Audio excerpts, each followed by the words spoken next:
doesn't care about you. That's why you need a medical emergency kit. It contains life-saving medications like ivermectin, Z-Pak, and antibiotics. Stock them before they block them.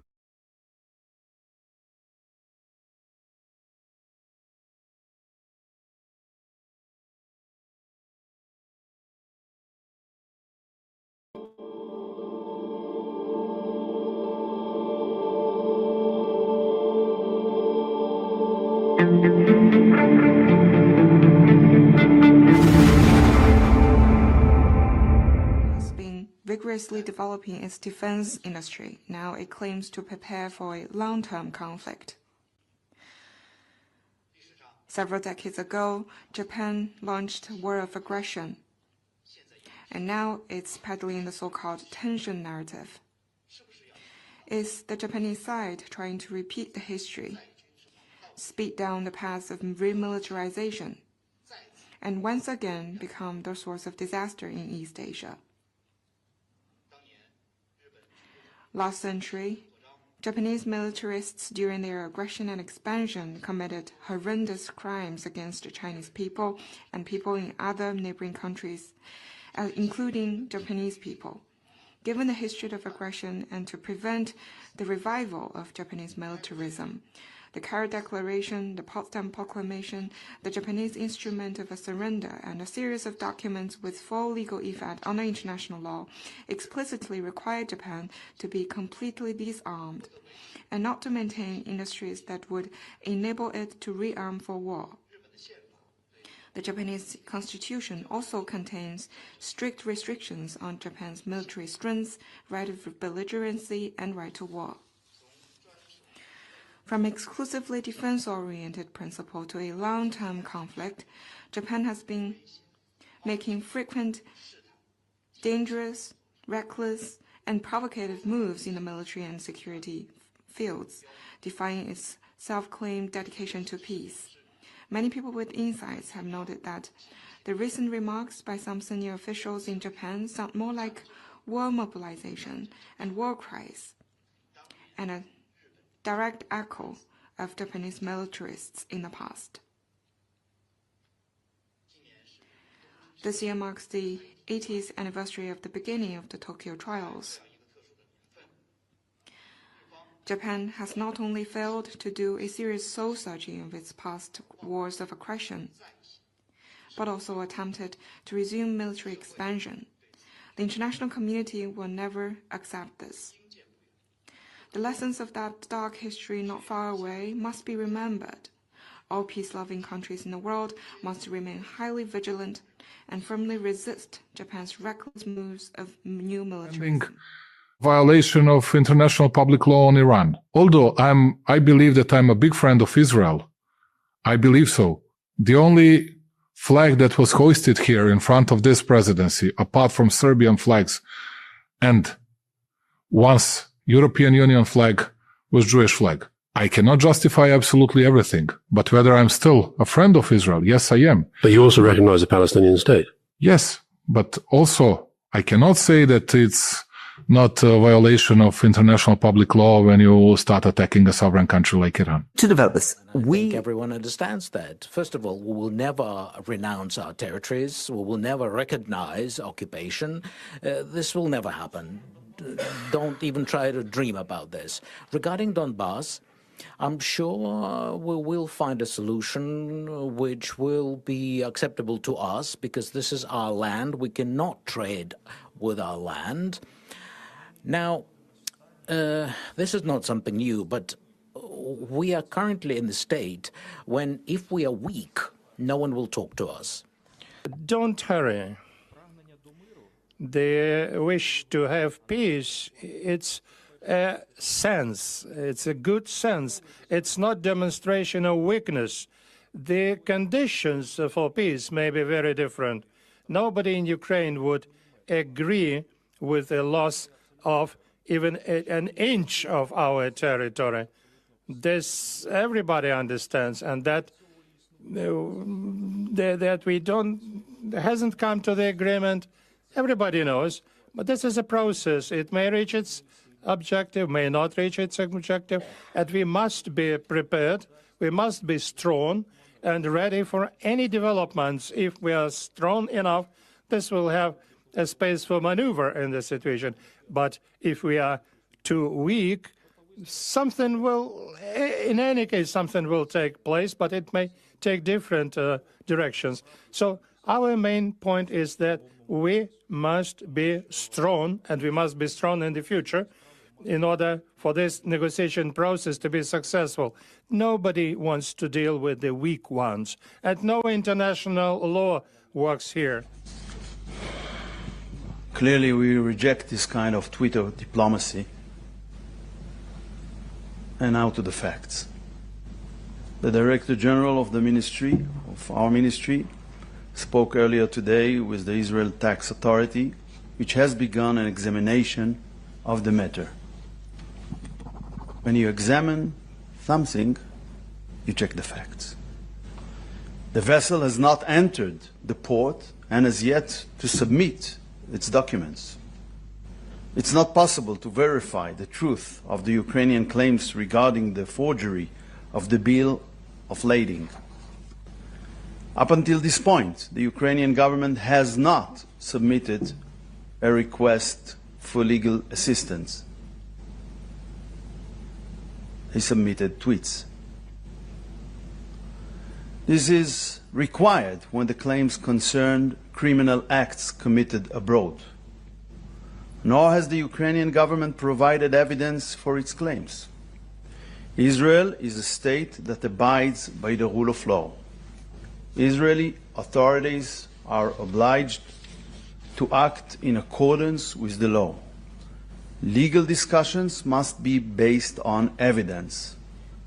As I said, we reject Twitter diplomacy, and we will not be influenced by that.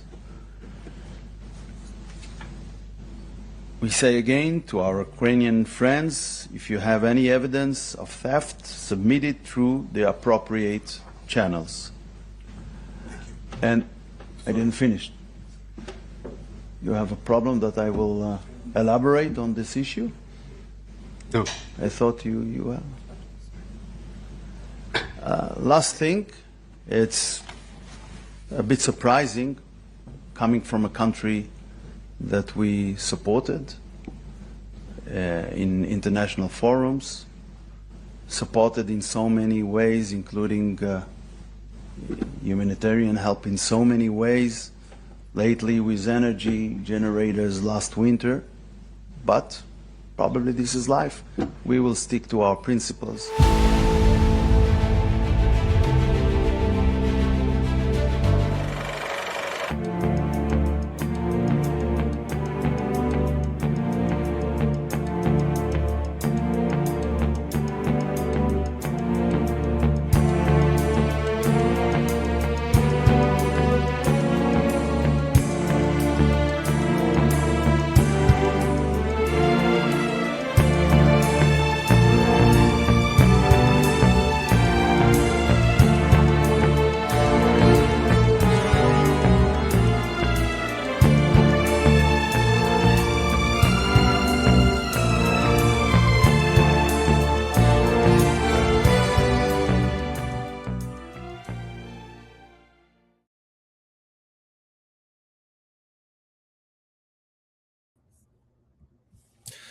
Welcome back to the SCIF. Thanks for joining us today. We got a lot to talk about. Got a hell of a show going on right now. We're going to bring to you today. I want to say hello to the crew in the chat. You're cleared hot.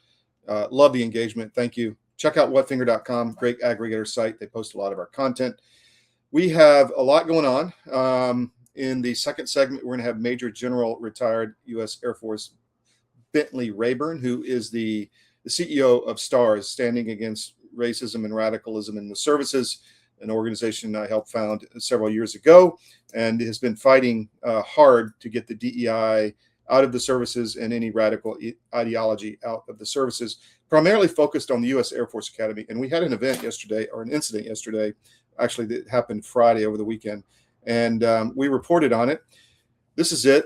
Sign USAFA. There was a women's 50-year women's reunion, affinity groups, women only, at the academy. And this sign showed up on the terrazzo. USAFA women, you belong here. Of course, that's true. But below it says, no matter what Secretary of Defense Hegseth says. So very political. This caused a consternation. I received all kind of phone calls, and I perceived this as a threat. You had Charlie Kirk, who was assassinated, who was on the Air Force Academy Board, Association of Graduates Board of Visitors. You've had an assassination attempt over the weekend with President Trump, the third one.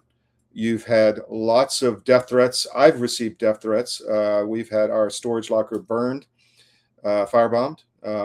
We've had a lot of stuff happen to us, and there's definitely a threatening climate. So I'm not going to back down. I've received some feedback that was too aggressive on the article, but I'm not backing down. Saying no matter what to the Secretary of War in a time of conflict globally for the United States, in my opinion, is a threat. So we'll discuss that later. We're going to have General Rayburn on here shortly, and in the second hour, we've got Pete Blaber to do a Ukraine SitRep. We're going to dig into the assassination with Pete, the Iran war, and what's happening in Ukraine.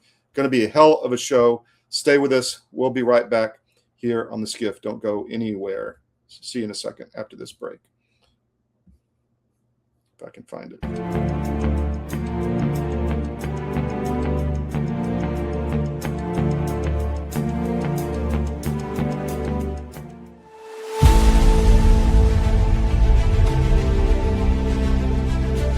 Nuclear wasn't a product that was developed and to sell, really. What it really was a journey to get me well after my experience trying to immigrate and get married to an American citizen in order to get my green card. Towards the end, they send you for a medical, and that's where they sat me down and gave me 16 vaccines in one sitting. At the time, I knew when I was going through it that it's probably not good, but I didn't realize that I'm about to go through the worst health experience of my life. And that's when I went on this journey and understand that nutrition is actually your medicine. I've always heard the old people say your food's in your garden, but we didn't get it. And your body is always trying to heal itself. I mean, you know, when you cut yourself in a couple of days, it heals. And that is the process of homeostasis. Your body is always every cell in your body is always healing itself.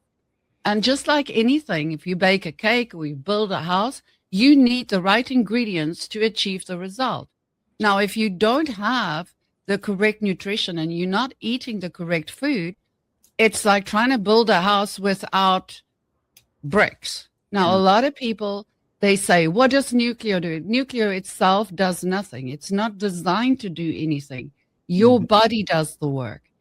It gives your body all the things it needs balanced in, and it works together to deliver the correct nutritional supplement that you need as a human being to function normally. It's finally here, our second annual mega sale. This sale only comes around once a year, so take advantage of the best offers ever while you can. For example, save 50% on our Giza Dream bed sheets, as low as $29.98. And for the first time ever on TV, MyPillow mattresses and MyPillow mattress toppers, as low as $99.98. And you save 50% on our Lux Pure 6-piece towel sets, regular $69.98. Now only $39.98. And our best-selling standard MyPillows, regular $49.98, on sale for $17.98. Wait on it, mega sale, only $14.98. So go to MyPillow.com or call the number on your screen. Use this promo code to take advantage of our second annual mega sale. But wait, there's more. To make the mega sale even more special, when you order right now, your order's going to ship absolutely free.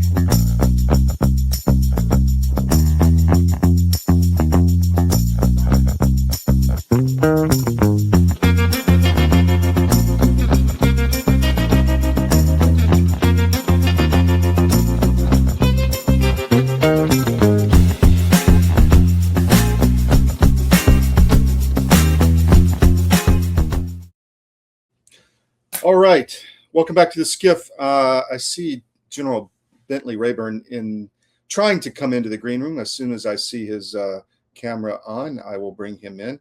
Actually, I see the audio is working. Let me try that. Are you there, sir? Not quite set up yet. As soon as he is available, I'll bring him in. So let's talk about a few stories. Well, there we go. Hold on one second. General Rayburn, are you there?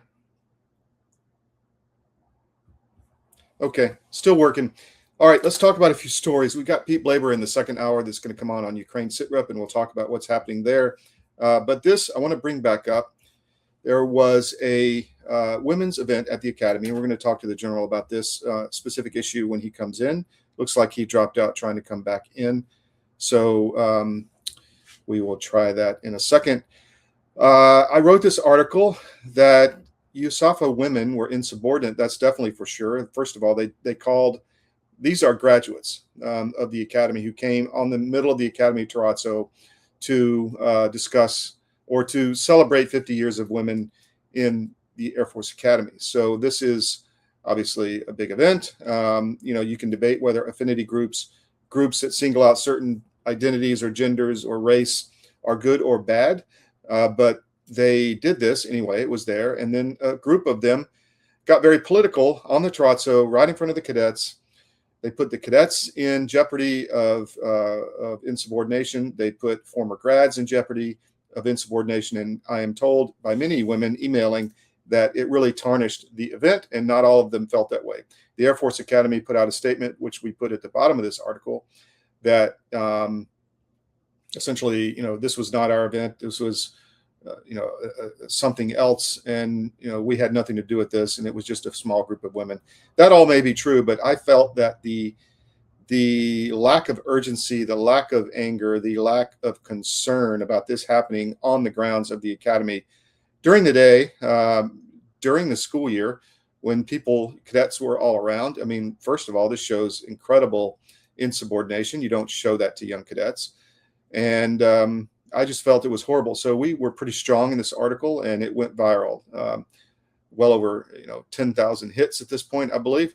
So it definitely got attention in the Pentagon and in the Air Force itself, and at the Air Force Academy. And we also are waiting back to hear from the Association of Graduates. So we're waiting for all that. General Bentley, I see him, or General Rayburn is coming in shortly. Let me take that down. So we're going to talk about that with the general. It looks like he's up and running now. General Rayburn, how you doing, sir? I'm great. Can you hear me, Todd? I can. Thank you so much for coming on. I really appreciate your time. And first of all, how is it you're running STARS now? So tell me how that's going. Then we can get into other issues, please. Well, STARS is continuing to do a lot of great work. Rod Bishop, Lieutenant General Bishop, had been the chairman of the board for many years from its inception. And he's still on the board, but for a lot of important reasons, he needed to step down for a little bit. And they asked me to fill in his place. They're big shoes to fill, and I'm not sure I'm filling them completely, but we're trying as best we can. And of course, we've got Colonel Ron Scott, who is amazing and just really working hard for us to stay on top of the issues and make sure that we're paying attention to these divisive ideologies that are working their way around not only our country as a whole, but certainly within the Department of Defense, particularly in the last administration, where they were all kind of planted and watered, and now with this current administration, trying to do the right thing and get rid of them. But it's like a lot of things. They dig their tentacles into the deep state or dark state, whatever you want to call it, and they're hard to root out completely. So the question I have for you, do you write as long as emails as General Bishop? I mean, are you up to that level yet? No, I don't think anybody can match that expertise. He is pretty talented in that area, let me just say. And he's effective in Congress. Yeah. He knows how to work it. So, sir, what are the main issues you're worried about in the Department of War at this point with these Well, ideologies? obviously, we're still very concerned about DEI. The pronouncements were to get rid of it, and officially it's gone. But all the people who believe in it, down to their core, there's a lot of them still left. And you're never really sure whether they're just keeping their head down until a time when they can resurrect this terrible ideology, or not. So we're continuing to look forever where we can to find it and root it out. We're also working with our congressional contacts to make sure that the legislation is there, et cetera, et cetera. That's certainly top on our list, or near the top. We've got a lot of things that are top on our list. The other, of course, is this vaccine mandate. That was kind of the second big project we took on. And while, again, the vaccines have been removed from the requirement for military personnel, even the flu vaccine, the results of those are still going on, both medically for people who had to take the shots, and also for those who didn't want to take the shots for extremely valid reasons, and were harmed in terms of their career and so on. And we're trying to help as best we can through our general counsel, former Senator Mike Rose, who's doing a tremendous job trying to help not only get those who would like to be back on active duty, but very importantly for a lot of them who decided that they left the military, to make sure that their records are corrected, so that if there was something in their records that was, maybe other than honorable discharge or something like that because of the COVID vaccine, that we're correcting those. Unfortunately, that is a very long and tedious process. We've had a little more success in the Coast Guard, interestingly enough, because they're not part of the Department of War; they're the Department of Homeland Security, and so while they've got a long ways to go, like all of us, they've done a little bit better job than the services writ large. Why do you think that is? Because I know each service is different. It has different roadblocks. Is it people, as you said, in the bureaucracy that just don't want this to happen? Or is it a procedural issue that the process needs to get better? What do you think the reasons are for that? Well, Todd, I'm sure there's a combination of reasons in different places. Number one is the bureaucracy. I mean, long before COVID, when people were just trying to get their military records reviewed at the Board of Military Records, we all understood and knew that it was a long and laborious bureaucratic process. So I'm sure that hasn't changed. And then you add on the controversies with the vaccines and individual stories about how people were either not allowed a religious exemption, which they should have been, certainly, or whether they had other reasons, and their records show a more confusing picture painted probably by the former supervisors, former commanders who signed it, etc. And so all of those add in to making this a very difficult process for people. Wow. And it shouldn't be. I mean, they should take these cases, streamline the bureaucracy for these particular cases, and get them through, because obviously they're impacting people's lives, and particularly those who want to get back on active duty, etc. Are you getting, are people listening? Is the Secretary's office or the congressional leaders, are they listening to your requests, your involvement? Well, it's hard, it's really hard to say. We have our contacts. We're trying to push our contacts where we can and raise the issue. But we're not sitting in the next door to the Secretary of War's office. And, right. So he's got a lot on his plate right now. Sure. Yeah. Yeah. And while this is an important issue to him, I know this is not something that day to day he's got so many other critical things with regard to our overall national security that he's put this on his staff, and hopefully his staff has picked up on his urgency. Well, thank you for that. Well, let's talk about what happened over the weekend. And I'll just say I put the article up we wrote earlier, and there's some feedback that was too strong of a title. But my thoughts are we're in the middle of really a Marxist revolution in this country, and especially in the Department of Defense at some levels. There was Charlie Kirk was assassinated. He was on the Air Force Academy AOG Board of Directors. You've had another assassination attempt, the third one over the weekend with the president. You've had a lot of threats, a lot of violence. So when I see a sign that says "no matter what" and it references the Secretary of War, that's why I wrote that title. But what happened here? You probably have a lot more knowledge than me. Well, I'm not sure that I do, but I will say that number one, we've had a lot of great female graduates from the academy. Sure. So this is not 100% of all of the female graduates. It's a vocal, hopefully small minority, but nevertheless a very vocal group. And if we learned anything at the academy, we probably learned.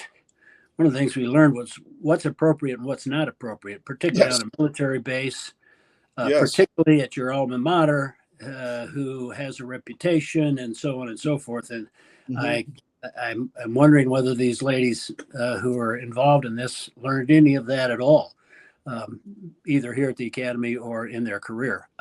Clearly, it was way out of bounds. It was politicizing an event and getting feedback from other ladies who were there who clearly some of them didn't see the banner until later, and were very disappointed that it all happened because it brings credit upon the institution for sure. What got me, and we posted the response from the academy, which we want to give them their say, but I found the silence deafening. There was no outrage. There was no like, this is really inappropriate. It was more like, well, it's a small group. We're not part of it. We didn't see it. Let's move on. Pretty typically bureaucratic response. And that's unfortunate. It's also unfortunate that in a group like that, you'd assume that there were some active duty folks, younger graduates that probably were aware of what was going on and should have taken some action. But the picture was taken and posted, and it clearly says what that group of people are thinking. Yeah. That's another issue. There were cadets there in active duty, and they could have been tarnished with insubordination. And there's a lot of things to think through on that. Well, thank you for your time. Is there anything else you want to get out about STARS, or any way people can help the organization? Well, we're just trying to, along with you and so many of our fellow patriots, combat these terribly evil and destructive ideologies that are not only in our military, for sure, that's our focus, but are around the country and in our country. And so we're trying to not only focus on some of these key issues, but also understand how important education is. So we're trying to get, we put together a very good production called the American Creed, and just trying to help educate people about our founders, the main philosophies and principles of our Constitution, and get that out, starting with groups like the American Legion and VFW and so on and so forth. But we've got a Medal of Honor winner, a wonderful man called Drew Dix, who has a real special heart for junior ROTC and these high school kids.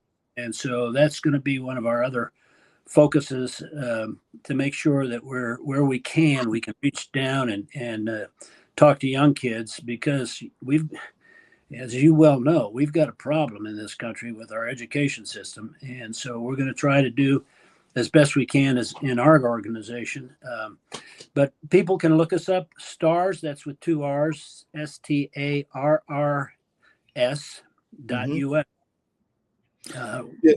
Visit the link and sign up for our newsletter. Well, Drew is fantastic. I've interviewed him, and he's got it's not a museum, it's some kind of activity center in Colorado where he brings in young people. I forget what it's called, but he's very good at that for sure. Anyway. Yeah, he is, and it's the Center for American Values. It's down in Pueblo. Yes. It's amazing. Pueblo's a fairly small town, and yet they probably got the most Medal of Honor winners per capita of any little town in any town city in America. So it's a wonderful place, and it's a great organization that Drew is obviously very involved with. General Rayburn, thank you very much. I'd love to have you back down the road as things progress, but I really appreciate your time today. Great to meet you finally in person. Take care. Yeah, it's great to have time with you, Todd. Thank you. All right, take care, sir.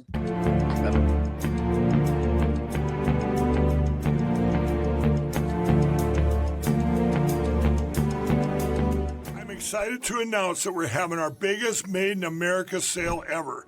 We just put huge discounts on products made right here in the USA.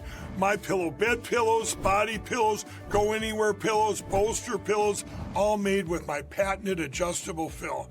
Mattresses, mattress toppers, mattress pads, adjustable bed frames, mattress foundations, and so much more.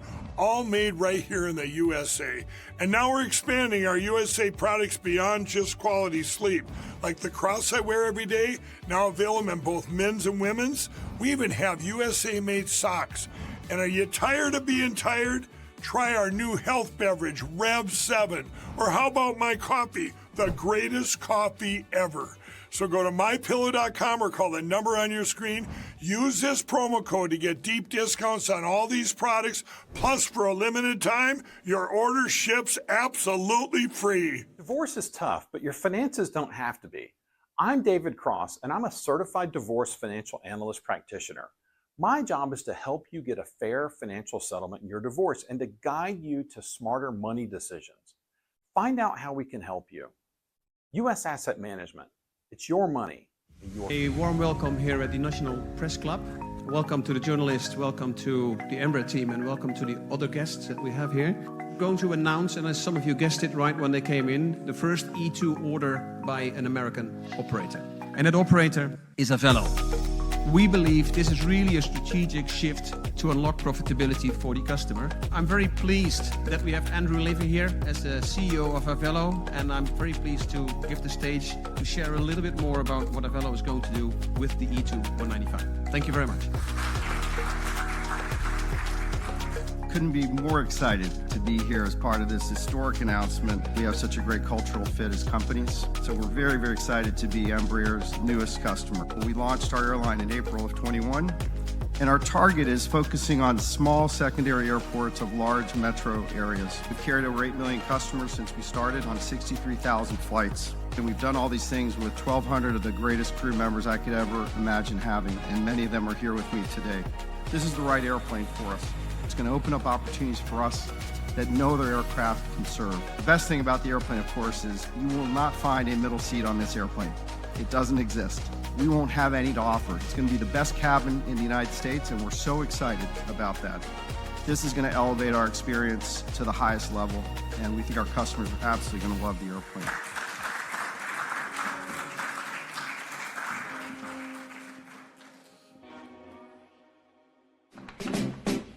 Fighting soldiers from the sky, fearless men who jump and die, men who mean just what they say, the brave men of the Green Beret, silver wings. Welcome back to the SCIF. A couple things, and then I want to move to another a similar subject. You saw in the cold open, the Chinese not really happy with the Japanese building up militarily. We're going to watch that, and we always, as they say in the Air Force, you got to stay ahead of the airplane when you're flying. We're going to try to stay ahead of the airplane, stay ahead of the geopolitics, and we're going to start looking at the Pacific, because I think that may be the next sector that is going to be sporty, as they say. And we're going to have Commander Salamander on soon to discuss that. Also, really interesting development. You know, Israel and Turkey have been a thing. Now you've got Ukraine and Israel going at it. I mean, this is really, really, really interesting, because I guess a few ships loaded with grain from the Black Sea up near Mariupol, where I've been, which is in the Donbass area, which is now controlled by Russia. I guess they've offloaded wheat there. And I think it was from there, and it's going to Israel. And the Ukrainians are not happy about it. And I find it this arrogant, like, dictatorial attitude that Zelensky has to the rest of the world, it doesn't jive with me at all. So we're going to discuss that with Pete Blaber. But we had General Rayburn there talk about Medal of Honor winner Drew Dix. If you've ever read his book on the Tet Offensive, I forget the name of it now, the Saving the City or something like that. I'll bring it on after the break. I'll go get the book so you can see it. But really interesting interview. I interviewed him a while back in our War Stories series on armedforces.press on our War Stories podcast. So I thought I would play that, and then we'll have Pete at the top of the hour. We don't, just not all of this, just a little. It's about an hour long, but we won't do about 15 minutes of it. Here we go.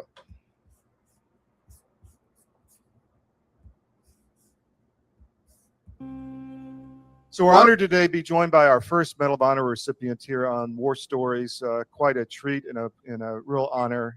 Major Drew Dix from U.S. Army, who was involved in the Tet Offensive. Sir, thanks for coming on. Yeah, good to be here, Todd.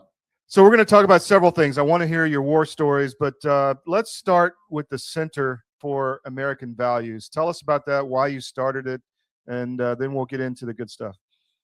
Well, I'm glad you asked, because the Center for American Values is very dear to me, and co-founded with Brad Padula from Pueblo here. Mm-hmm. And about 14 years ago, 14 years this November coming up. And, you know, we felt that there was a need that the young people were losing sight of what created this country and the sacrifices that were made, not just from the founders of our country, but for those that served in the military and did other things in their life. And, you know, you can see the gallery here. We've got 166 portraits of Medal of Honor recipients that we started in 1999. I knew every one of these guys, great people. Wow. And we used the Medal of Honor to show to young people that at a critical time in their life, they can make a decision, and to make the right decision benefits everyone. To make a sacrifice can benefit everyone, and it's long lasting. And so that's given us some legs into the mission. That's more important now than ever, because we're losing touch with what built this republic. And we've got to remember the past. The present has to remember the past, because if you don't, your future is in doubt. Very true. So tell us about what the center does. What are your activities, and how do you reach down and touch the younger generations? Well, first thing is we're open 7 days a week in this gallery on the Riverwalk in Pueblo. It's a beautiful place, as you can probably see. And then we've got a cadre of educators that welcome classes that come in here, and from the local communities, and sometimes it's up from Denver and Colorado Springs, other places, and out east of here in some of the more rural areas. But what we've done recently, which expands that, is we're able to use the modern technology and stream these live classes out to different classes that they sign on to. And we've had really good luck where we brought in several states at one time, classes from different states, and they can interact. In the case where I make the presentation, they can interact with me and ask questions. And we've gotten great feedback. And from, wow, we were in California, Kentucky, Arkansas, Wyoming. I mean, it's just a number of states that you can't do when you just sit right here and wait for them to come in. And just like you're doing, we're out there reaching people that might be ignorant to what it takes to keep this country strong. And one message that I wanted to make real clear, and we do it every class, is that you don't have to be in the military necessarily to serve your country, and you don't have to have a Medal of Honor. We just use that as an example to bring home to those young kids the importance of doing the right thing at the right time. Well, the Medal of Honor is certainly a recognition of your decisions in life. And, you know, I'm an Air Force grad, so we would have Medal of Honor recipients come frequently, and probably you were there, I would imagine, if you were in Colorado. But the recognition among the cadets was instant. But do you feel out in society people understand what the medal represents? Well, I hate to say this, but as time goes on, it's less and less important to people. Let's face it, this country, no matter how difficult things seem to a lot of people, people are comfortable. Yeah, they're living a good life. They might make a problem because they don't know how to deal with things, or they feel like they have to have problems. But the further we go along here, we're losing sight of what's important. And you can tell when a young person comes in here and they ask the questions they ask, what their parents were like. You can tell. I'm sure. It is ultimately the responsibility of the parents to raise their kids. I mean, the government shouldn't. We should. We don't raise them. We just provide them information, and we tell them how to think, necessarily not what to think. Fantastic. So let's move to Vietnam. You were a young 18-year-old kid. You enlisted, and you tried to go in the Special Forces, I read, but you went in, I think, 82nd Airborne for a few years, and then went into the Green Berets, and then you were put in a place, and a lot happened instantly almost. So tell us about that, as your decisions as a young man, please. Well, put it in the right perspective. Just a couple blocks from this place here was the Vail Hotel where the Army recruiting office was. I was 17 and wanted to join the Army, and wanted to join Special Forces. I just heard about it. It's kind of a new outfit, you know. 1961, they were given the beret. This was 62. John Wayne, you had the song and everything, you know. Well, I didn't know about John Wayne. He came later. I think he was 65 or 6. I don't know. But so the recruiter didn't give me all the facts. You know, he said, sure, you can volunteer for Special Forces, but he didn't tell me I'd be 21. So I went to airborne school and went to the 82nd and cooled my heels there for about 3.5 years, 4 years before I was able to go to Special Forces training. I did make a little excursion down the Dominican Republic as a squad leader in 82nd, and saw a little action down there as a young guy. And actually, when we were there in 65 is when we heard that the first units were going to Vietnam. I didn't know what Vietnam was at that time. You know how it is when you're young soldier. But the first cav went over there, and of course, they got into the Ia Drang Valley, and then we all knew about what Vietnam was all about, or we thought. Yeah. And wanted to get over there, worried that the war was going to be over before could see it. So you graduated Special Forces training, you got put into Vietnam, and then the Tet Offensive happened. You know, and at the academy, we learned that the Tet was not successful really militarily, but it was psychologically and really the impact on the American people. I'm fascinated. Tell us about that experience. What were you doing when it kicked off? Well, just to back up just a little bit. So I went over to be in the Special Forces, being an A team. That's where the action is, you know. Heard the song about, 12 men and all that. That's what I wanted to do. Got over there, and the folks from the 5th Special Forces came to Cam Ranh Bay and took all those that were replacement for Special Forces up north, and they didn't call my name, and I was kind of wondering what's going on here. 2 days went by, and I'm not sure what the deal is. I'm getting a little concerned, and then my name was called on over the loudspeaker, and they said, we're going to take you to the airport to get on C-130 and go to Saigon. I said, I don't want to go to Saigon. You know, it wasn't where the action was, I thought. And, right. But to wrap it up is that's where I was recruited into a special program run by the Central Intelligence Agency. And I was to be a lone American to organize, train, equip, and lead. That's what special forces do in an A team. Yeah. Yeah. But I'm going to do it as one guy. Wow. And organize, train, equip, and lead indigenous troops in combat with the mission to eliminate infrastructure through capture. And so I got 2 or 3 days of briefings in Saigon, put me on a Pilatus Porter and flew down to the Delta near the Cambodian border and landed on a little piece of a road down there and met by a guy that said, welcome here. We've been waiting for you, and here's some of your troops, and you got to recruit some more. That's about all they told me.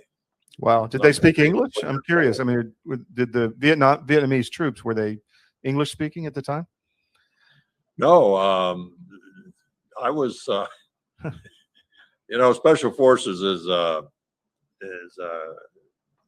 works all over the world, and you have areas that you specialize in. Right. And I just finished Spanish language school. I see. So in the Army's wisdom, I went to Southeast Asia, and all of my troops were Vietnamese, Cambodians, and Chinese. Wow. And I did have an interpreter that spoke Vietnamese. It didn't last long because he was good hanging around the base camp, but he didn't like that combat stuff. And he was worthless. Probably because he just didn't know any better. But so I ended up picking out a couple guys, mainly the Chinese, that could speak a little English. And because I had some Spanish, some spoke French. So there's some words are similar, or the construction of sentences are. And so I got by. Wow. And started to organize my element and get down to the business of capturing people. And it's not that easy to do. And so after I left Saigon, I made a short stop into Canto, where the regional headquarters was. And I met this fascinating man, Jim Ward, who was one of the original CIA guys with the OSS that jumped into Burma and organized the Kachins to fight the Japanese. And he was the guy kind of over me immediately. And I asked him, being a young guy, I says, I want to do a good job, but how am I going to know if I'm doing what I'm supposed to? He looked at me and he says, Drew, your job is to capture people. If you're not capturing them, you're going to know it. So, wow. Yes, sir. I took off, and that was the deal. And so where were you when the Tet Offensive kicked off? Did you move from there, or did you stay there for a while? Well, I didn't stay there. I just left in a few hours, actually. I see. Go up to my province with Chow Duck.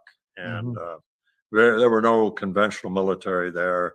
There was a Special Forces A team in the mountains, and then there was a B team in town of Chow Duck. So I had to organize these guys. I had about 137 that I was able to put together. Quite a few of them were already there. And figured out how I was going to structure them. And right away I said, I need to get information. How am I going to get information? You just don't go out and capture people. You need to capture bad guys. Did you have a target list or somebody or people that they were looking for you to pick up or what? We made it. We made our own list. I mean, there was no communications from up, down to up, except once a month. on a normal call, and then once a week they made a call on a single sideband radio to see if you needed ammunition or whatever. And so it's pretty amazing. I mean, a lot of people don't realize that you can get mission type orders to just go do the work. Kind of neat. It kind of ruined me from that time on in my life, because here I am 24 and I just was in charge. Yeah. So, and I was actually considered a civilian. No one there knew my rank. They knew I was probably a civilian working, probably CIA. I mean, that's how that people think there. And there was two reasons why I was undercover that way. Was one, the Vietnamese wouldn't be listening to a staff sergeant, especially a province chief or an officer, because they're very rank conscious. And in the U.S. military, if I ran into any of them, I'd have a chain of command issue, you know, being a staff sergeant. So, so that's how we got started. And so when I broke this 137 guys, it was about what I had, into 18-man teams. We had 5 districts, and we put them out there, then left some at the headquarters to mainly get information. And we started getting information. Believe it or not, we were picking up a few people pretty fast. I mean, because we were right on the Cambodian border. 4 districts were touching Cambodia right there. And the district capitals were within a few miles of Cambodia. In fact, Chao Duc City was 1,500 meters from Cambodia. Wow. So we're proximity was right there. And so, all right, we started bringing in a few people, but we also started to figure out what was happening, getting the layout of the land. And we spent a little time in the Cambodian side of the situation. And so we heard that there was this Chinese New Year ceasefire coming up. They've had them before. Both sides were looking for opportunities to have a ceasefire for whatever reason, probably to build up their situation anyway. So I got word there's going to be this ceasefire, and I figured out that meant I couldn't conduct offensive operations. That's all right. But I came back across the border and to the headquarters there, and there was one other American that I worked for. He was the CIA guy that I reported to. And he said, well, we're going to have a ceasefire, but there should be a lot of people moving in, you know, to celebrate from around the country, the province and the country. And I said, well, something's not right. I've been out there, and I don't see any of the normal traffic, people walking down the trails or in the sampans in the river going place, nothing. And so I said, I'm going to go out again. I got cleaned up, a couple hours, took off. Happened to be a SEAL platoon in the area just looking for action. And they said, hey, we'll go with you. I said, that's fine. It's kind of nice to have another American and to be along. And so they went, the platoon went. And we got up near the Cambodian border. And at that time, we just got into a little bit of contact, not much, nothing to even mention other than the fact that we did engage. And okay, let's see what we're going to make out of this. Since I got these Americans, I got to have some support to, because when it was just me and 4 or 5 guys, we just blended into the woodwork. Right. The 4.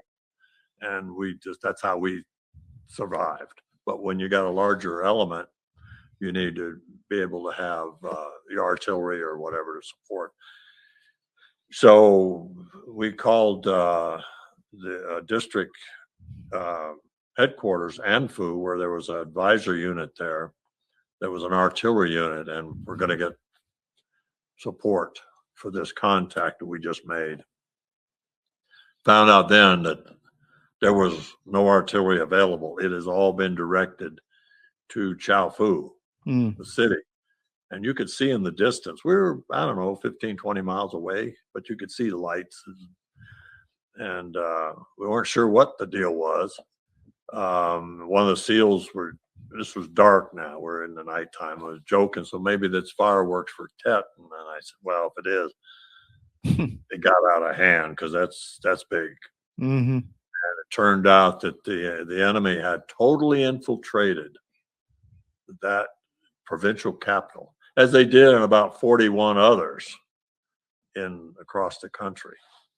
And that's why we didn't see anybody out there. We went through them, but they had come in under the cover of the holiday, and so they were in Chowduck when they initiated this attack.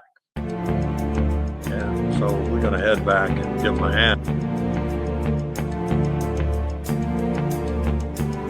For the first time ever, we're bringing you MyPillow mattresses and mattress toppers for as low as $99.98. Remember, sleep's all about temperature and pressure points.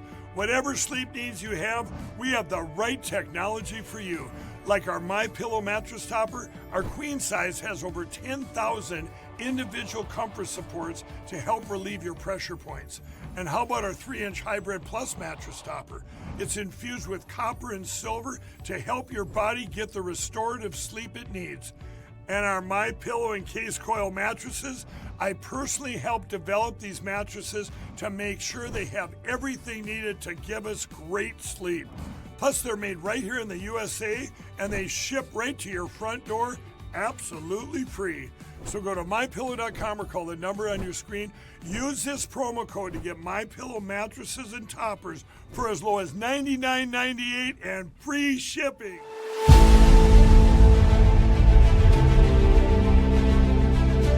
Watching my friends gain more and more weight. And then eventually, I got to tell you, this is a little dark, but bad diet literally killed my whole crew. Wow. Diabetes, a stroke. I mean, all kinds of stuff. It's like, you had a stroke? You're not even 50 years old. You guys got to quit eating this stuff. Your body knows what's what. You're not conscious of this. But that's why people will go to the refrigerator and they'll grab this and that and the other and put together this outrageously elaborate combination of foods. Your body's trying to reach balance. Unbeknownst to us, our bodies are always trying to reach homeostasis. You can't eat all of this stuff and expect to live a long time.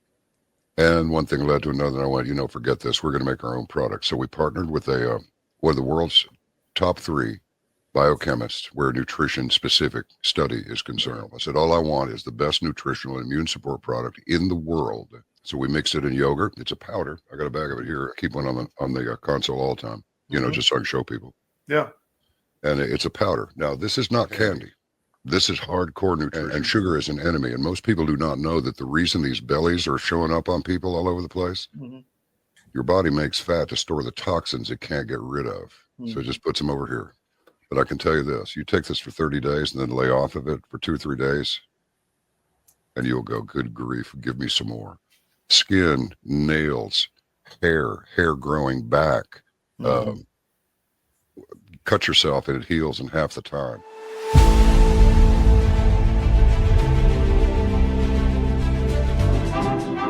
Put silver wings on my son's chest. Make him one of America's best. He'll be a man. He'll test one day. Have him win the Green Beret. Back to the SCIF. Hope you enjoyed Major Drew Dix, Medal of Honor winner. This is the book I was talking about, The Rescue of River City, about the Tet Offensive. And you'll know more about, we're going to put a review out of this book because we're almost done reading it. So fantastic center he's got out in Colorado, and we'll do some more press there. All right. I've got my good friend and expert Pete Blaber ready to go. So I'm going to bring Pete in now. Pete, thank you. How you doing, man? Good. How you doing? Oh, dude. I mean, it's insane. It never stops all night long. I mean, the news flow is just intense. Everybody's working and just, but, and I know you are too. So thank you for all the material you sent, and we're ready to go. Yeah. Yeah, for sure. A lot to talk about. I want to talk to you about Ukraine and I want to talk Iran, but let's talk about the assassination attempt first. Sure. Yeah, so we all know what happened this weekend at the White House Correspondents Association dinner. And, you know, I won't go through that. It was obviously an unsuccessful assassination attempt. A little bit of context for everyone, and it's important to say this out loud. This is now the third direct, specific assassination attempt against President Trump in just 2 years. That's never happened before in the history of our country, over 250 years. And again, you could call that four because a fourth guy, heavily armed guy, broke into Mar-a-Lago and was shot and killed. Yeah. Trump wasn't there, but the pattern is explicit, and it begs the question: what's going on? And of course, with the latest, with Allen from the White House Correspondents' Dinner, he happened to have his full archive of social media memorialized for the past 10 years. By the way, the shooter's 31 years old, out of Torrance, California, an academic. So he's only 31. So he went from 21 years old to 31. And when you immerse yourself in these most of these tweets that are being released online right now, you can look at years worth of tweets. You see that he's being radicalized over the years, and perhaps what's most concerning about it is this is not some kind of crazed Unabomber type guy writing 10,000 word essays, coming up with his own ideas on things. This is a byproduct of the Democratic Party's psychological operation. He's retweeting. He's not even stating his own thoughts. He's just retweeting Democratic posts, and specifically intensely starting in the run-up to the 2024 election, with both Kamala Harris and Tim Walz constantly calling President Trump a fascist, a Hitler, and the media doing their support work, as they always do, doing the same thing. And so you ask, what would that affect? Well, we've talked about it before, the psychological operation, the manipulation of people. It's not, it's behavioral psychology 101. Yeah. And at the foundation, if for our readers, if you're interested, there's a book called The Crowd by Gustave Le Bon. The amazing thing about this book is it was written in 1896.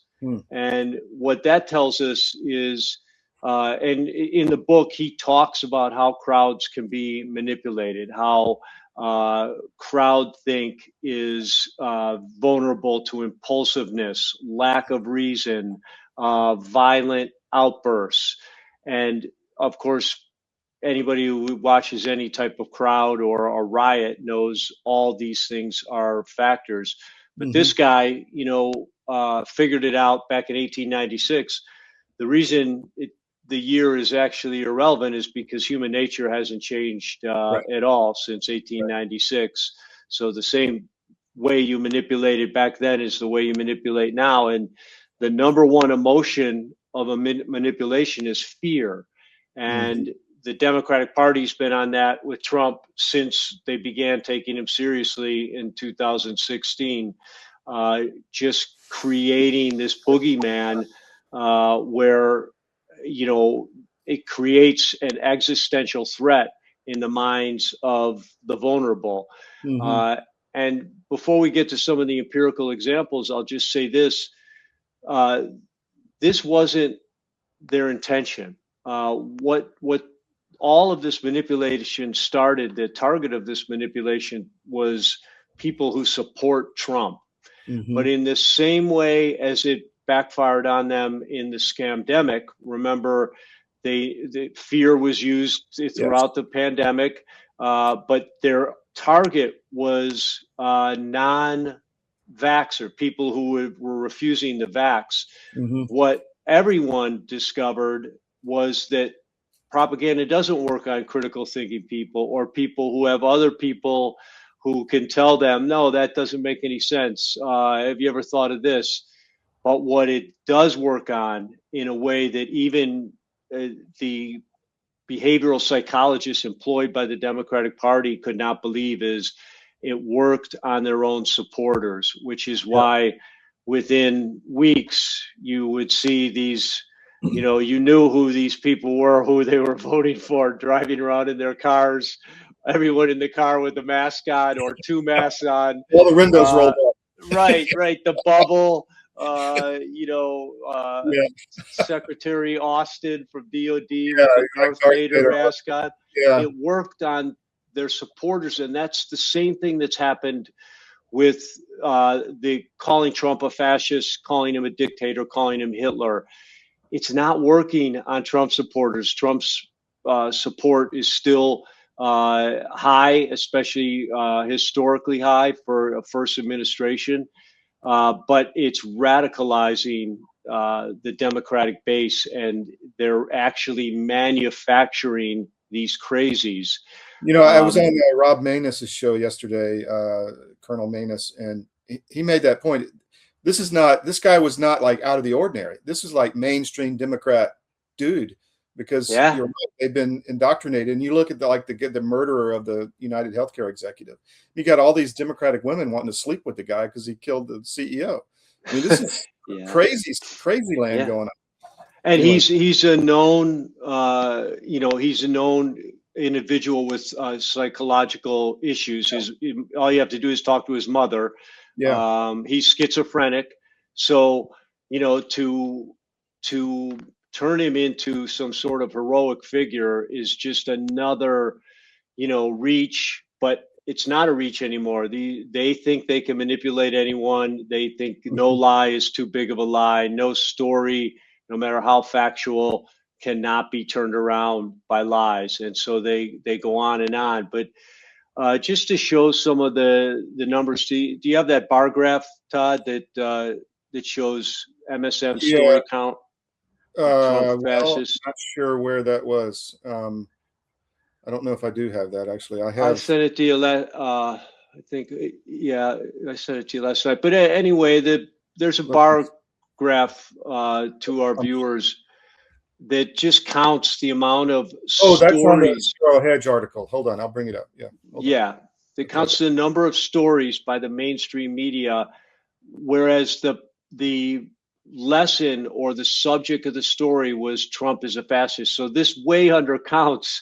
This does not include, that's fine, does not include all the times CNN or MSNBC news readers simply called him a fascist, or guests on their show.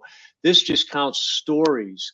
And if you look at that massive spike, that's 300 in the week leading up to the election. So they went super intense, and they've continued that intensity ever since.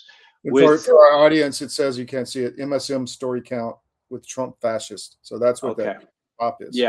And the high bar is over 300, and it just shows you the number of stories whose subject is Trump is a fascist. So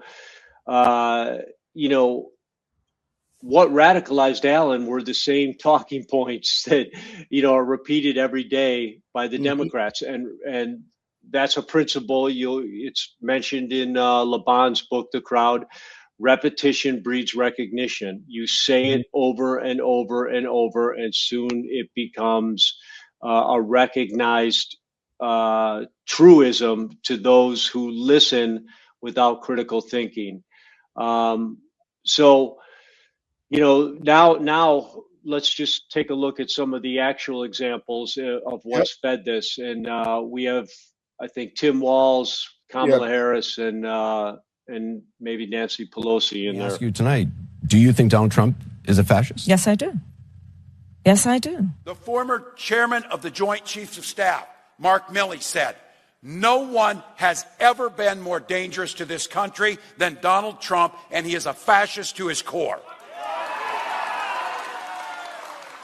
Let that sink in, and don't be a damn bit afraid of saying it, because that's exactly who he is. I just don't even know why there aren't uprisings all over the country. Maybe there will be. That's Tim Walz calling him a fascist. Kamala Harris was asked by Anderson Cooper, do you think Trump is a fascist? It's a good video because it shows both the mainstream media newsreader and a Democratic politician both collaborating to do the same thing, to call Trump a fascist. And, you know, folks, if you have time, I recommend you read because it is online, a number of his tweets right now. One of the other things I want to call attention to is he attacks Trump and then he goes off on J.D. Vance, and he does this multiple times.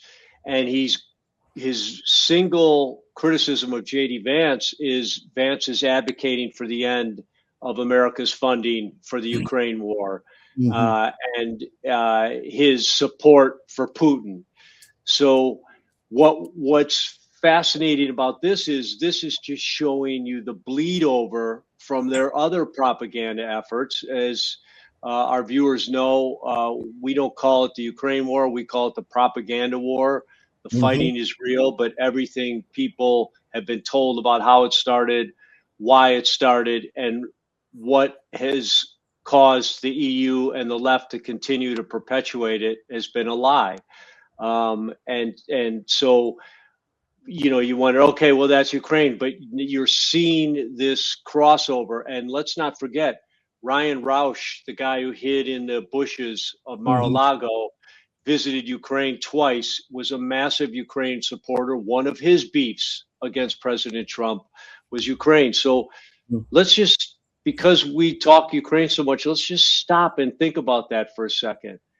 We have multiple individuals so psychologically manipulated with anger and contempt that they're trying to assassinate the President of the United States because of a fake propaganda manufactured war that has nothing to do with U.S. interests, has nothing to do with the safety and security of the American people, and is all built on political lies that are intended to do one thing: to advance the position of the political parties of those individuals who are creating the lies and the psychosis. So again, back to the Ukraine thing, two of these shooters are obsessed with Ukraine. And, you know, when you think just about that and the like irony of it, but also how disgusting it is, it just makes you realize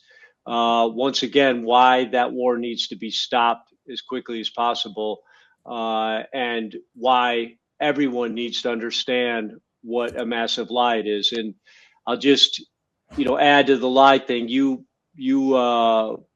published, CDM published my, 4-minute description of how the Ukraine war started. No one criticizes, no one's ever come back to me and challenged the facts about how Ukraine war started. They just do what Democrats do whenever they try to debate facts. They just resort to name calling and false accusations. And so no one disputes that the war was started by the U.S. and the EU. No one disputes that the U.S. and EU overthrew the Ukrainian government. But what now we're realizing is another order of magnitude of the negative effect of what they did. And that's this, manufacturing of extremists in the United States who are willing to actually kill the president. You've talked a lot about the Ukrainian, the censorship industrial complex in Ukraine. And it's not just in the U.S. or the West that they're indoctrinated. The whole Ukrainian society is indoctrinated. And I just want to put this up. We put out Ukrainian parliament drafts law imposing criminal penalties for Ukrainophobia, which is you say anything wrong, anything against the war, anything against Zelensky, you have Ukrainophobia and you can go to jail. So Yeah. It's insane, and they are completely indoctrinated. I talked to a lot of them on the phone, and it's just insane how warped their view is. At least the ones in the West. But go ahead. Yeah, no, it's true. And remember, the Rada is 100% Zelensky's party. He outlawed opposition parties in Ukraine. So the Rada is all in. They know if this falls, if Zelensky falls, they fall. It's the people that you and I feel for so much are these Western Ukrainians who just, because of the controlled media, which was controlled by Soros before Zelensky, they have no idea that Maidan was not an organic protest. They have no idea what Victoria Nuland said about spending $5.5 billion of USAID funds to resource the Maidan protests and the overthrow of Yanukovych. So they don't understand that the prominence of the neo-Nazis in that overthrow, or the start of the civil / ethnic war against the ethnic Russians in eastern Ukraine. So it's a good point, but it's a complex thing, and that's why, you and I have said this over and over. We can't say too many times. We don't have a side. We're not pulling for Russia or Ukraine. We're pulling for this war to stop. And this is one more reason why it needs to happen sooner rather than later. Before we move on, just one comment from Amy Williams. Why doesn't the Trump administration seem to be interested in the conclusive investigations of Butler, Charlie Kirk, etc.? Any thoughts on that? Yeah, I don't know. I would think, especially on Butler, that they would dive deeper.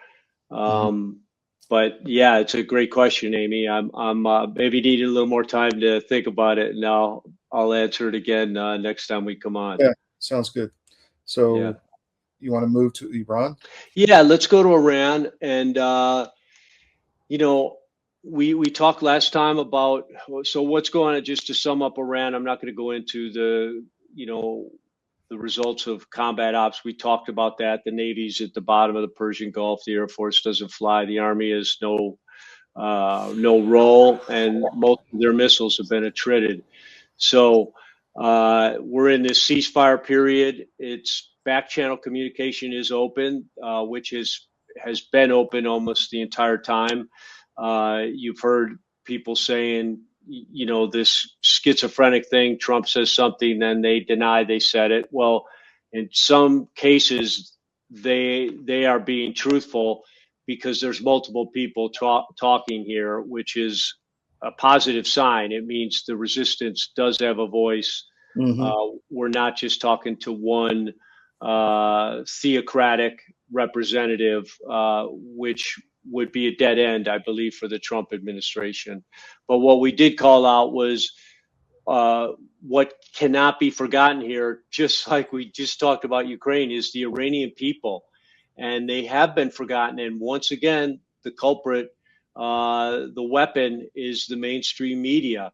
And, they push things like Trump fascist. You saw the bar graph. And then they squash things that counter their narrative. So they squashed the reason there's no reporters in eastern Ukraine is because they would see that the war is being fought in ethnic Russian cities, and it's the ethnic Russian houses, businesses that have been turned to rubble, and it's the ethnic Russian civilians who have been displaced and killed. That's why they don't go. But the same thing's happening in Iran, and there's a fantastic series of videos out, raw videos from cell phones, that for the first time show what life inside Iran is, but specifically in that period leading up to the start of the war in the end of February. If you remember, we were in negotiations, but while those negotiations were going on, Iran had some of its biggest protests all across the country to date. So we have a film, and I think, picture movies worth 1,000 words. 3, 2, 1, on power 2 8, standby for Oxford Bravo 7 6 5 4 3 2 X1 همکارم فرنوش فرجی اینجاست تا درباره آخرین تحولات و حملات در تهران ما بگه چه بوده در گذشته. پشت فرودگاه مهرآباد چند تا انفجار داشتیم در چیتگر، همینطور در بابایی، بولوار امیرکبیر. الان نزدیکای نوروز ما بیش از 2 ماهه که از قتل عام ایران میگذره. 9 اسفند حمله آمریکا و اسرائیل به جمهوری اسلامی آغاز شد. در اولین حمله علی خامنه‌ای و تعدادی از فرماندهانشون که دستشون به خون مردم آلوده بود در این 47 سال همشون کشته شدن. جالبه که اون ماسک هم زده. چرا سرشه؟ الان ما خبرنگارای ایران اینترنشنال همه مشغول پوشش خبرهای جنگیم، اما این دلیل نمیشه که ما فراموش کنیم که 18 و 19 در ایران چه قتل عامی صورت گرفته. ما همچنان مستندسازی خواهیم کرد، همچنان روایت خواهیم کرد اتفاقایی که برای مردم میفته و سکوت نمی کنیم و همچنان ادامه میدیم به این که بگیم در این 2 روز چه اتفاقایی در ایران افتاد.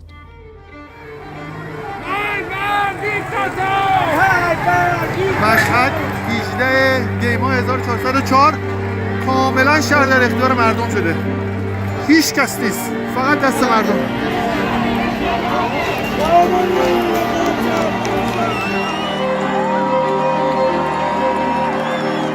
اعتراضات مشهد 18 و 19 و 20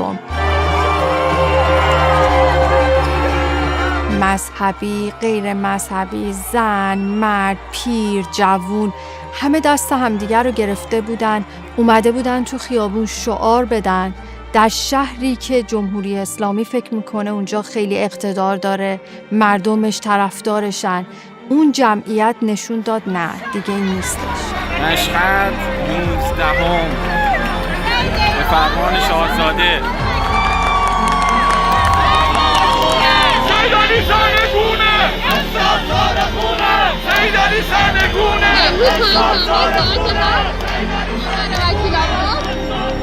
اون طرف وکیل آباد کلی آدمه.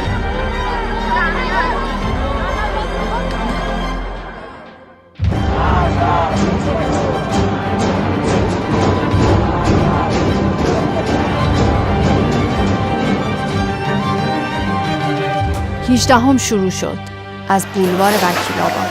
مشهد 18 دی وکیل آباد. سیل جمعیت وارد بولوار وکیل آباد شد. در مشهد در جاهای مختلف تجمع بودش. تو سجاد، احمدآباد، خیابون راهنمایی، اینها هم همشون تجمع داشتن. اما کشتارش به اندازه بولوار وکیل آباد و هفته تیر نبودش.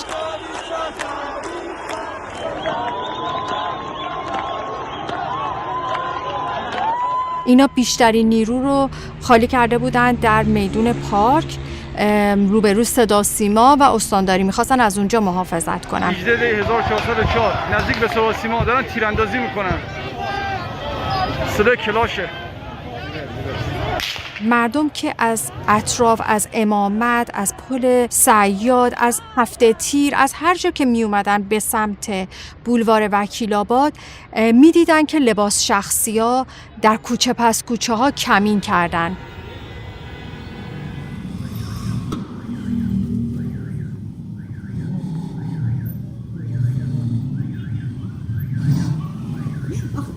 بیاین کنار، بیاین کنار. نه چیز زد، موتور زد برو زنه دیدی؟ آره.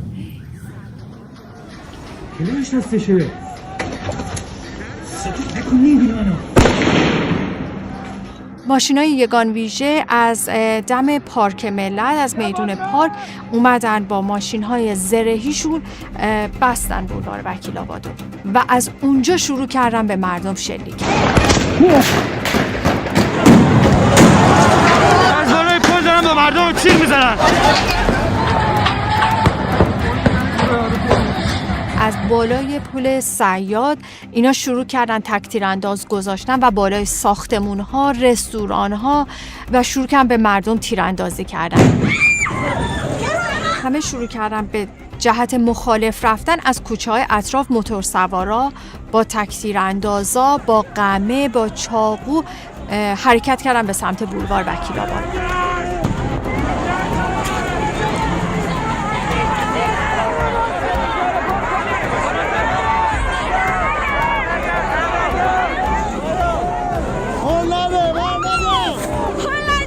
این شهروند برامون میگفت وقتی میدویدیم میدیدم که آدما دارن میافتن زمین، کفش پاشون در اومده، افتادن یه سمتی. همجور میگفت یا کشته میشدن یا زخمی میشدن میافتادن.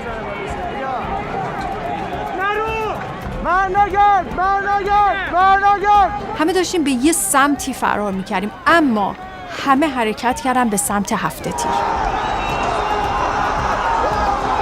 ماشاءالله ماشاءالله ماشاءالله. پل هفته تیر مشهد 18 دیما، پل هفته تیر خورده. هفته تیر 18 هم تیر خورد. بولوار هفته تیر میشد قتلگاه آدما، قتلگاهی که از بالای کلانتری شروع کردن مردم رو به رگبار بستن.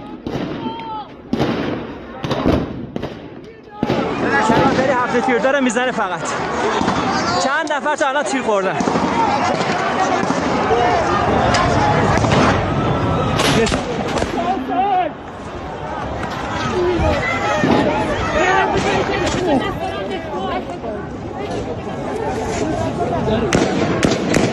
مردم دست خالی بودن، سلاحی نداشتن. جوری از بالای کلانتری بهشون شلیک میشد که فقط ویدیوها دیگه این مدلی بود. کشتنش، افتاد. یه دونه سطل برداشته بودن، با سطل میرفتن، سطل خوابونده بودن رو زمین، با سطل میرفتن جلو که آدمای دیگر رو نجات بدن. بعد از خیلی بخور بیا. زنده واسه بالایی ها بیا.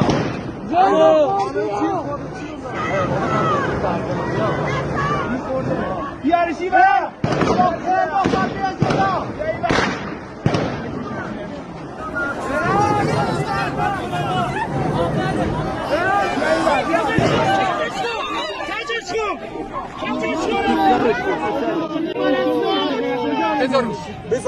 آقا یک بیمارستان چیزی بابارم. کجا بابارمش؟ یک سال دیگه ببین. آتیش درست کرده بودن به خاطر گاز اشک‌آوری که به سمتشون شلیک میشد. به ما گفتن که به آتش نشانها ابلاغ کرده بودن که در این شب شما اجازه خاموش کردن هیچ آتشی را ندارین. شما اجازه کمک کردن به مردم ندارین. هیچ تلفنی را نباید جواب بدین. همین بود که حمید مهدوی مردم را انتخاب کرد. یعنی انتخاب کرد سمت مردم باشه. همکنون فرستیمای مشهد تاریخ 8/18/10 تیراندازی مستقیم با تیر جنگی. حمید مهدوی اونجا دقیقاً در بولوار هفته تیر مجروحین رو کول می‌کرده و به سمت امن‌تری می‌برده، به کوچه پس کوچه می‌برده که بتونن نجاتش بدن، ببرنش خونه، به خانواده‌اش زنگ بزنن، به بیمارستان منتقلش کنن و مجدداً برمیگشت و این کار بارها و بارها تکرار کرده بود. یه مجروح بزنم میارم.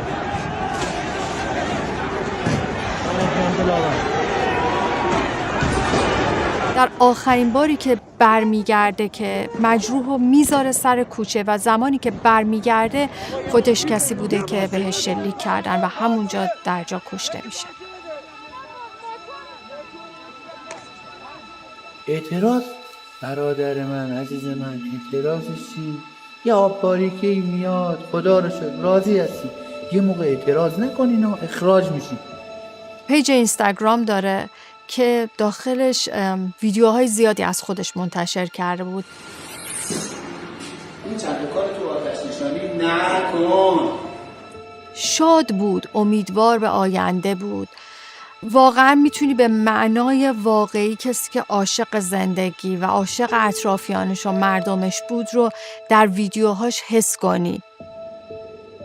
پیکر حمید مهدوی رو بعد از چند روز به خانواده‌اش تحویل میدن. در روستای دروار از توابع دامغان اونجا به خاک میسپارنش. تصاویر اولیش خیلی دردناک و غریبانه بود، اما مردم برای 40م حمید مهدوی سنگ تموم گذاشتن.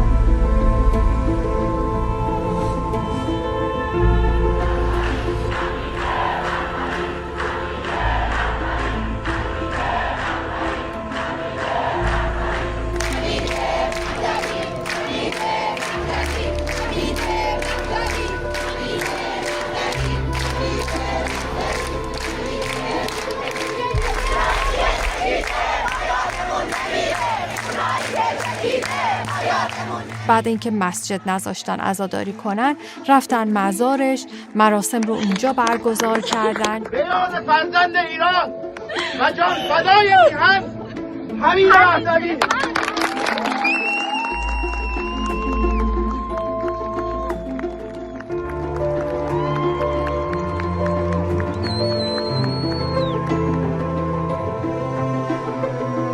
جمهوری اسلامی بیش از 36500 نفر رو کشت، یعنی بیش از 36500 خانواده. فکر میکرد که میتونه همه رو از بین ببره، اونها رو بترسونه، سر جاشون بشونه.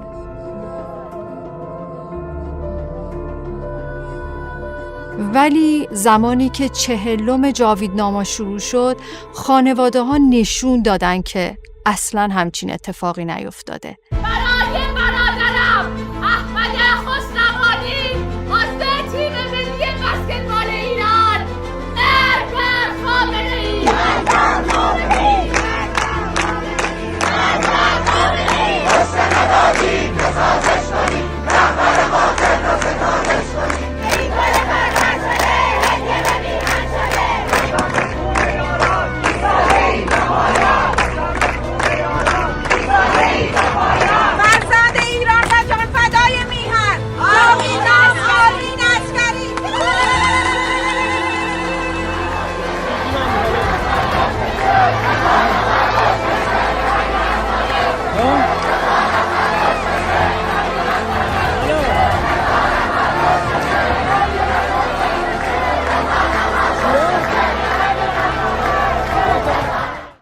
You know, folks, what it shows is just she does some great reporting. There's a fireman, and they mix in, they show him when he was alive, dedicated fireman, funny guy. Anyone who knows Iranians, he's one of these jokers, always messing around. They show the videos he's made with his own phone, and he was out there as a protester too, a fireman, and he was shot and killed, shot in the head and killed. That's just one. They show a number of teenagers who were also shot and killed. Talk about the fact that, you know, one of the things that really strikes you about these protests is first the danger they're all in. There's thousands, tens of thousands at each of these cities. And you realize this is not for the faint of heart. They're being shot at, and they know that that's happened before numerous times. People are hung without due process for wearing their hijab wrong. So, you know, really, it took a lot of bravery for these people to be out there, but they keep coming. You know, someone goes out and announces, "Hey, the protests meet on this street. We're going to protest the government," and they're all together and they're chanting, you know, against Khomeini, against this regime. They want freedom, and yet, you know, I'm at a loss for words to describe that why this is not shown by the mainstream leftists globalist media. It's another one of their crimes of omission that, you know, even for them is just hard to fathom how you can have this lack of compassion, how you can't be showing this going on. They could do it in a balanced way. They could criticize Trump, and everyone has a right to criticize the war, as we talked about. Without the intelligence, without hearing the intelligence, if I was his advisor, I probably would have advised against this in the beginning, but I wasn't. And the intel obviously was once in a lifetime intel. That's the only way you take out 48 of the top leaders in a country in the first 48 hours, and then surgically destroy their entire nuclear military industrial complex, as well as all their hidden missile caches. Yeah, so, and again, it's not about not reporting. They reported the accidental school bombing, which I assume was real, that happened in the beginning, obsessively. They reported that nonstop. So, you know, not a single US or EU global media organization is reporting on this, and it's happening all the time. And it's a horrific thing, but it's more horrific as a reflection on their value systems.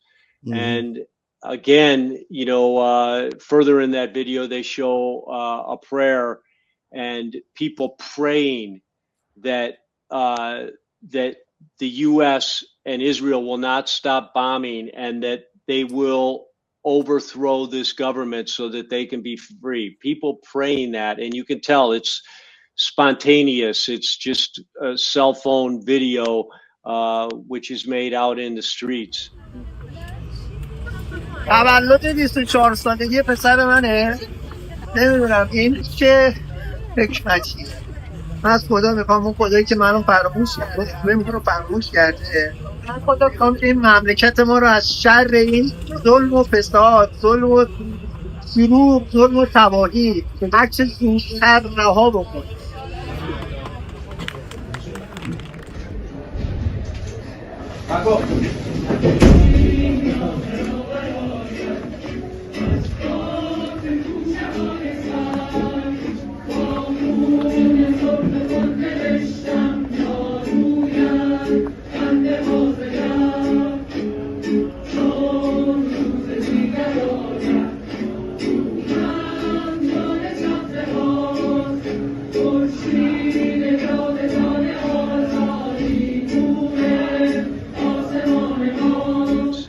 And, you know, when I watched that, I just thought, you know, this is what the UN was supposed to have been made for.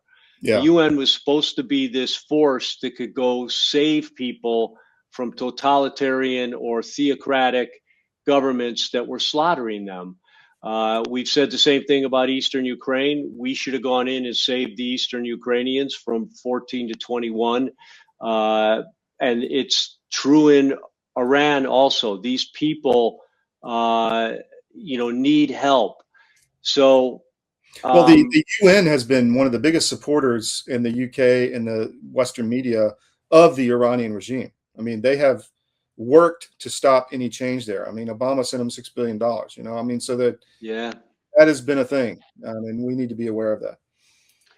So, you know, that's Iran. And to me, again, it's a travesty. Just to sum up, you know, the people of Iran want peace with the West and freedom. Mm-hmm. And the regime wants war, nukes, missiles, and proxies, their proxies, to stay in power. What you see and what you hear from that video is the Iranian people ready to endure whatever hardship it takes if it means they'll eventually be free from this system. Yet this current theocratic government continues to hold on at all costs. And yet we have to ask ourselves, what's encouraging them? Why are they taking such a foolish move? Well, the answer they've already stated is the false depiction of how the West is reacting to the war. Yeah. And if you watch, again, the mainstream media, the reason they're not showing that about Iran is because they're busy showing propaganda, making Trump the goat here. They see this as a political linchpin. If this goes badly, Trump's election chances go badly. Exactly. And to see the world that way, again, you have to stop and reflect for a minute on what kind of mind it takes to close off compassion and humanitarianism to these people, because you have a political proclivity for one party over the other, and because your leaders are telling you hate, hate, hate. There's no other way, and you're following it like a robot. And that's what's really troubling about this. The political attacks on Trump, the fascist Hitler, we talked about that and the damage it's doing, but we didn't talk about the fact that their preference for that message, their dedication to hammering that home, is causing other people to die all around the world, Ukraine and in Iran. Yeah. I've been there's definitely narratives being created, and what they're doing is using, I've said this before, kernels of truth to like push another agenda. I don't want any foreign influence. I don't want any foreign influence on our government, but they're using a kernel of truth on that issue to take down the American Republic, essentially. So that is people need to see those narratives being created. I don't hear anything in even on the conservative Inc. side of what about this Muslim influence? What about the terror threat? What you don't hear that at all. It's only a one-sided push. But back to you. Yeah. So I mean, just to sum up, it's complex, high-stake moment. What's going to happen next? No one knows. And the question is, can we as a nation show the strategic patience required to finish the mission to help these people? And the answer to that is we shall see. But whatever we do, we need to make sure we fully understand the predicament of the people of Iran. So if I was advising President Trump, I would say double down on your contacts. I know they have good embedded contacts in Iran. Fully understand what's going on with the people, begin talking about that, including it in every message, and make whatever decision he's going to make for the U.S. based on what's best for those people. Completely agree. Where do you want to go from here? Let's just finish up with Ukraine. Okay. Do you have the $90 billion loan? I do. Let me hold on. Let me just. Yeah, I do. Yeah, so Todd finds it. It's a $90 billion loan, again, that was approved by the EU. And it's quite disheartening, really, because it just shows the EU and their politically aligned leaders are continuing to pour gas on the fires of war and death in Ukraine. Kind of like killer robots in the Terminator movies, they have no compassion, but they also have no common sense. And like a robot, they don't have the ability to combine their emotions with logic, which is where common sense comes from. And they just keep pushing this path. But the $90 billion loan, folks, like everything, is a canard. It's something other than what we think it is. And if you show a few of these next ones immediately after the approval of the $90 billion loan, the Zelensky cemented deals with both Britain and Germany to buy massive amounts of drones to contractually be obligated to the military industrial complex in Europe for some of those billions right off the top. And that's what the whole pot of 90 billion is going to go to. It's going to just be repurposed, recycled. That's what money laundering is, folks. That's what happened with USAID. And all these deals are just going to continue to pop up. And, the horrors of war we're not aware of them. We're not seeing any of these mangled bodies. Right. The casualty rate is still 1,000 a day for Ukraine, which is incredible. Many of the pundits are saying the war is at a standstill. It's not. It's at a flex point. There's new anti-drone technology on both sides. We covered that 2 weeks ago. That's causing both sides to slow down. But for Russia, it's never been about pushing forward. It's just been about attriting the Ukrainians. And I think there's another video there of Ukrainians trying to flee Ukraine across the border. That is the one that wouldn't load. I have the, hold on, I have, that video wouldn't load. Yeah, that's okay. But it's showing, 450 Ukrainians per month die trying to escape Ukraine, trying to escape forced conscription. And only a small part of them are drowning. The other part are shot while they're in the water or right when they're getting out of the water. And again, I have to qualify this. This is not criticizing Ukrainian people. This is trying to give them a voice.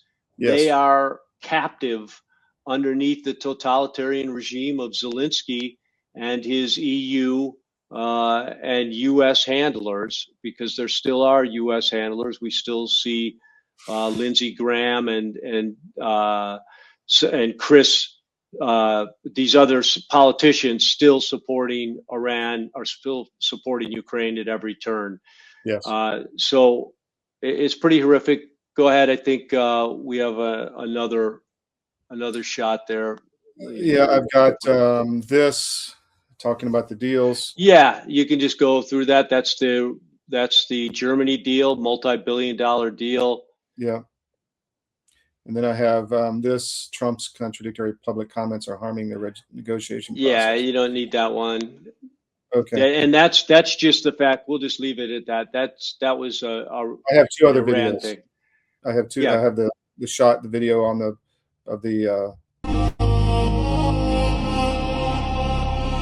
Yeah, good.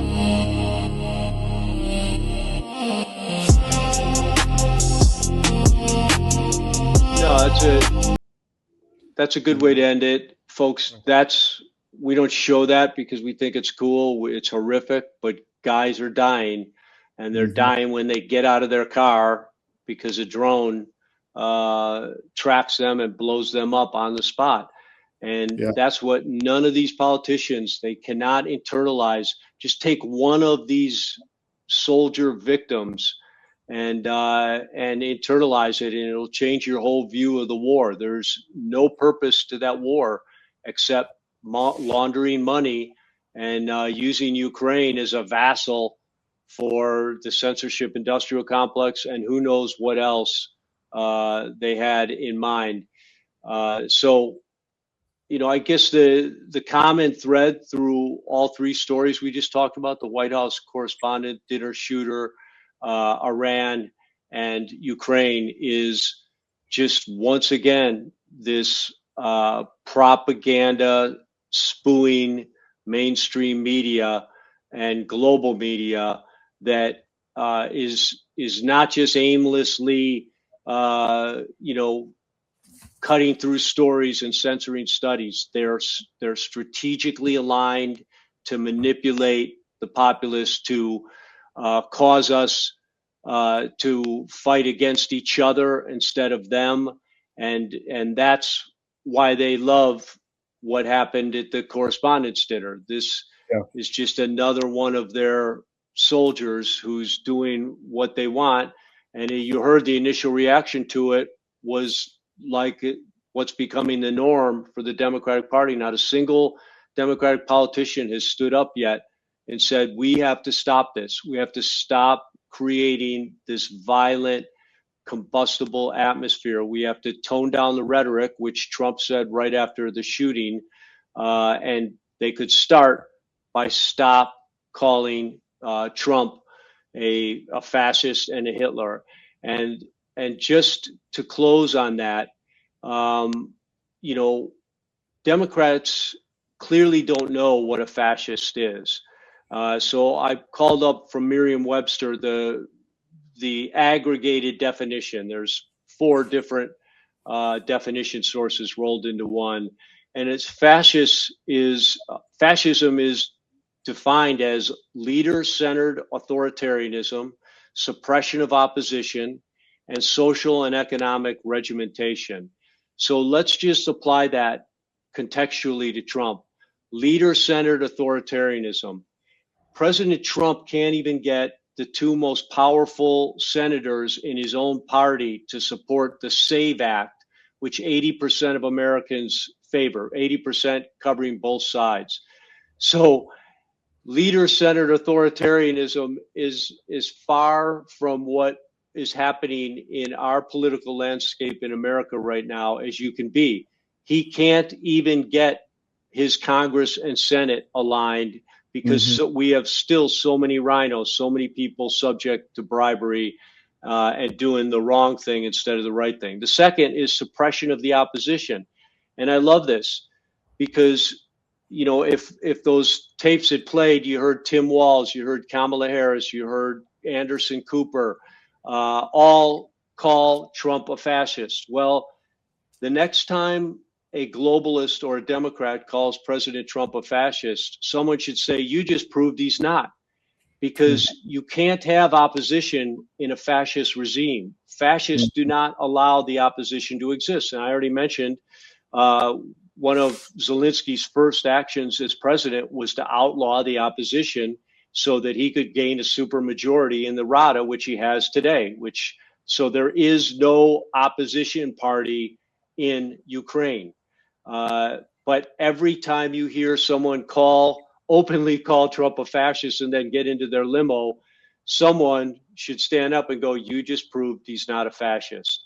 And the final is social and economic regimentation. Again, just look around at the way we live our lives, the freedom the left has to continue calling him names, staging protests, and then economic regimentation is as far as you can get from the U.S., and that's backed by investors. I think there's a $2 trillion investment in the U.S. going on right now, much of that coming from foreign companies in the Middle East and around the globe, and they vote with their pocketbooks, not based on propaganda. So, you know, the basis of the accusation itself is a farce. It's farcical. And I just recommend everyone, next time you hear someone call President Trump a fascist, just pull out the Webster's dictionary and read him what the definition is. And that by definition, he cannot be a fascist.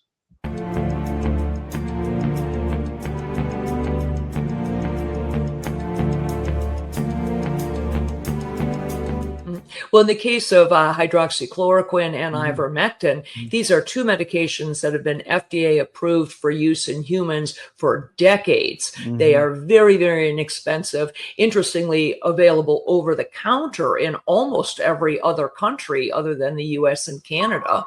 You can just walk into a pharmacy and buy them like we buy Tylenol in much of the world because they're that safe. And we've known for decades that ivermectin has very strong antiviral properties. It has anti-inflammatory properties, and both ivermectin and hydroxychloroquine are what we call zinc ionophores. They help to move zinc from the bloodstream into the cell, which is where it needs to be in order to fight off a virus.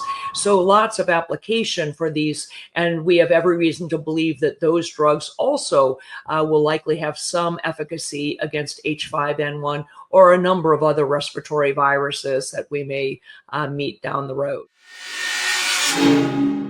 If you haven't noticed, gold has reached a new high, all-time highs actually, and keeps going up every day. Why is that? It's because precious metals are a long-time historical store of value. And if you own a portfolio and you have assets in the fiat currencies, i.e. stocks, bonds, cash, or whatever, you're vulnerable to hyperinflation, which is coming as our debt explodes another trillion every 90 days. It's really scary. So how do you protect yourself? Go to Advisor Metals. If you look on any of our cdm.press sites, about halfway down, there's an ad for Advisor Metals. Click on it. fill out the form for your contact info, and Ira Bishotsky will contact you and talk to you. It's an easy conversation. There's no sales pitch. He's completely verified by us. He has a regulatory background we've checked into. We've checked with his bankers. We've checked with his IRA custodians for metals, and we can highly recommend Advisor Metals and IRA. So go to Advisor Metals. If you call them directly, tell them we sent you at CDM, and he'll definitely take care of you. But protect your portfolio because you really need to. It's coming. Thank you.